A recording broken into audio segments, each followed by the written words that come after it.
Pasos hacia una relación con Dios. Tan solo he hallado lo siguiente, que Dios hizo perfecto al género humano, pero este se ha buscado demasiadas complicaciones. Eclesiastés 7:29.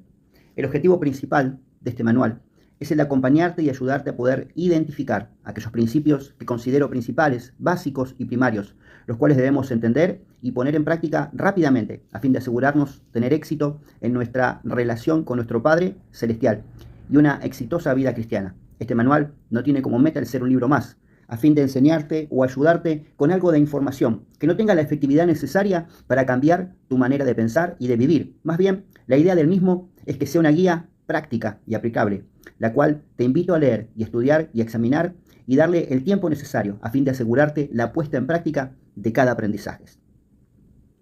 Número 1. Un encuentro con Dios. La salvación es de Jehová, dice Jonás 2:9. Estoy convencido de que Dios ha elegido un momento en el que desea revelarse a nosotros. Por lo tanto, Él ha preparado el escenario propicio para tal encuentro, despertando en cada uno de nosotros el deseo inconsciente de algo más. De pronto, nace un vacío en nuestro interior que solo puede ser llenado por el amor de Dios. En mi caso, Dios se encontró conmigo antes de que yo pueda encontrarme con Él.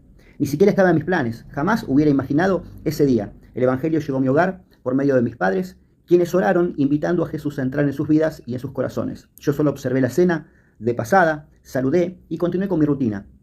Ese día salí con mis amigos e hicimos lo que hacíamos todos los días, disfrutar de la noche, comer, tomar algo, pasarla bien. Hasta ese momento era un día común y corriente. Sin embargo, me di cuenta que al salir de mi casa y a partir de ese momento, algo cambió dentro de mí. Algo vino a mi vida y se hizo parte de mí. Recuerdo que mi manera de pensar y mi manera de hablar cambiaron. Algo se despertó en mi corazón. Jamás podré explicarlo con palabras. Solo sé que a partir de ese momento, mi vida, mi rutina, mis prioridades y mis deseos cambiaron completamente. Nada volvió a ser igual. Al otro día, domingo, seguí con mi vida y fui al club a jugar, disfrutar del fin de semana. Pero sin pensar y sin saber cómo, le dije a mis amigos, me voy. Utilicé alguna excusa tonta y me dirigí a mi casa a fin de prepararme e ir por primera vez a una iglesia cristiana. El 31 de agosto de 1987 fue el día en que comencé a vivir. Hasta ese momento había transitado una vida normal, pero no había una nueva vida dentro de mí. Hoy, después de 37 años de aquella experiencia, sigo sosteniendo con firmeza y convicción que solamente un encuentro con el Espíritu Santo puede hacer de nosotros una nueva criatura, como lo afirma 2 de Corintios 5, 17 y 18. Por lo tanto, si alguno está en Cristo, es una nueva creación. Lo viejo ha pasado y ha llegado ya lo nuevo. Y todo esto proviene de Dios, quien por medio de Cristo nos reconcilió consigo mismo. No siempre sucede de la misma manera. En algunos casos, la persona tarda mucho más en experimentar ese encuentro con Dios. Algunos lo hacen dentro de una iglesia, en una reunión especial, en un retiro espiritual o en algún otro momento de la vida en el que el Señor elige revelarse. Sin embargo, no debemos confundirnos. Ese primer encuentro con Dios no lo produce el hombre. Ninguno de nosotros podemos hacer nada para poder experimentarlo. Más adelante habrá muchos más encuentros y experiencias profundas con la persona del Espíritu Santo, a los cuales sí tendremos que ir a ese encuentro. Al afirmar que Dios busca ese encuentro y que nosotros nada podemos hacer, no pretendo hacer de esto una doctrina, sino el poder contar mi experiencia personal y la soberanía de Dios. Hablaremos más adelante de otro tipo de encuentros. Nivel 2. La necesidad de un encuentro con Dios y el corazón del hombre. Porque muchos son aquellos que son invitados, pero pocos son los escogidos. Mateo 22:14. A menos que podamos tener ese encuentro con Dios, nuestra vida nunca será transformada totalmente. Absolutamente, todos tendremos la oportunidad de oír, de conocer, de creer en Jesús y aceptarlo dentro de nuestro corazón. Pero eso no nos garantiza un encuentro con Dios. ¿Y cómo podemos diagnosticar que nosotros o alguna persona ha vivido esta experiencia transformadora? Una persona que ha conocido el Evangelio o algunas doctrinas alineadas a la palabra de Dios se esforzará por cambiar algún área de su vida, aplicando únicamente un esfuerzo personal, a fin de poder lograrlo. Probablemente tendrá que poner un gran empeño en reprimir ciertos deseos erróneos dentro de su corazón, aplicando rigurosas disciplinas y hábitos espirituales, los cuales pueden ser muy necesarios para nuestro desarrollo personal como creyentes y en nuestra relación con Dios. Sin embargo, tales prácticas tampoco nos garantizan un encuentro con Dios.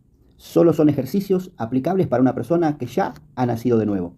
Algunas personas pueden pasar años dentro de una iglesia o en el Evangelio, convencidas a nivel intelectual de que Jesucristo es el camino, la verdad y la vida. Pero si no han experimentado ese encuentro con Dios, nunca llegarán a ser una buena tierra. Esto lo explicó Jesús de una manera clara utilizando la parábola del sembrador. En Mateo capítulo 13, Jesús explica que la semilla es la palabra de Dios y una parte de esta semilla cayó junto al camino. Superficialmente, en este caso las aves, ejemplo el diablo, quita rápidamente lo que fue sembrado en ellos. Oyeron a Jesús conscientemente, pero al no haber una convicción de que pecaron, un arrepentimiento y un encuentro con Dios, esa palabra fue rápidamente quitada de sus corazones. Es como si nunca hubieran escuchado el mensaje, por lo que no hay fruto, no hay evidencia de la palabra de Dios en sus propias vidas. Luego están aquellos cuyas semillas han caído entre pedregales. Crecen rápidamente, pero al no tener una raíz profunda se secan en cuanto sale el sol de la prueba.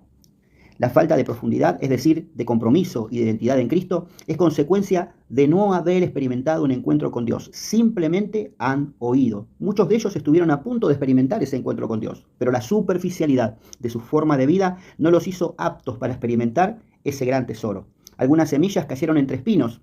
En este caso, se hace muy difícil el crecimiento en su experiencia con Dios. Aquellos espinos son preocupaciones, problemas, pensamientos, sentimientos que se convierten en fortalezas mentales y sentimientos arraigados en lo más profundo de su ser y que se transforman en un fuerte impedimento para que la palabra de Dios dé fruto en sus corazones y que asimismo puedan experimentar ese encuentro personal con Dios. Pero, felizmente, una parte de la semilla cayó en buena tierra. Como dijimos al principio, una tierra trabajada, raleada, por el arado de la vida, por medio de circunstancias dolorosas, tristes y adversas, que nos han preparado para encontrarnos con nuestro Señor y con nuestro Salvador. Esta semilla da fruto al 30, al 60 y al 100 por uno, según dice la palabra de Dios. No obstante, el hecho de que la semilla penetre en lo más profundo de nuestra tierra no nos garantiza una fructificación completamente efectiva, lo cual tampoco depende de la semilla, ya que la palabra de Dios es viva y eficaz y tiene poder para producir lo que quiere en nosotros. Nunca vuelve vacía, según dice Isaías capítulo 55, versículo 10. Tampoco depende de la tierra, porque la tierra en sí misma podría llegar a ser la misma en su esencia, pero en el mismo terreno hubo una producción más o menos abundante. Entonces, en mi opinión, hay varios factores de los cuales depende la producción de la semilla. Pero en cuanto a la cuestión práctica, podemos decir que depende del terreno, depende del riego, depende del sol y obviamente de Dios, el cual da el crecimiento. Entonces, para poder hablar acerca del cuidado del terreno, el libro de Eclesiastés nos dice, por ejemplo, que tiempo y oportunidad nos acontecen a todos. Pero, ¿cómo cuidamos nosotros nuestro terreno? ¿Trabajamos en él? ¿Nos disponemos de tal manera que lo podamos optimizar para que pueda dar un máximo rendimiento? ¿Regamos nuestra vida, nuestra tierra, con el agua de la palabra de Dios? Ninguna otra cosa puede hacer producir nuestra fe, porque la fe es aquella que viene por el oír y el oír la palabra de Dios. De modo que si no atesoramos en nuestro corazón la palabra de Dios, nunca obtendremos una producción abundante. El sol es fundamental para el desarrollo de las plantas, su fotosíntesis, la producción del fruto, etc. De igual manera, debemos exponernos voluntariamente a la presencia de Dios, tal cual una planta necesita exponerse al sol.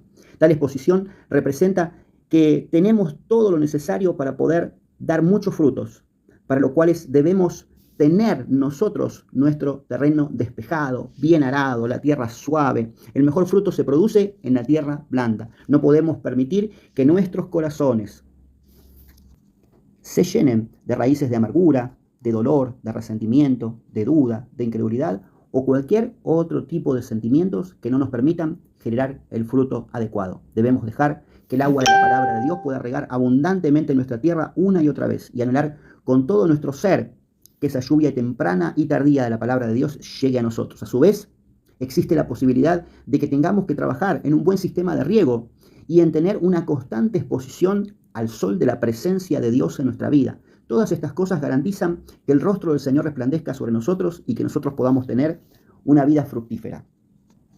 Es a través del mensaje de la cruz que nosotros somos capaces de poder arrepentirnos de nuestros pecados y nacer de nuevo. El verdadero encuentro con Dios permite que nos volvamos a la fuente, a nuestro Creador, a nuestro Padre Celestial. Lo primero que debe suceder en nuestra vida es una experiencia abrumadora con el amor de Dios. La palabra de Dios dice en Hebreos 1:1, Dios, habiendo hablado de muchas maneras A nuestros padres por medio de los profetas en los postreros días nos ha hablado por medio de su Hijo.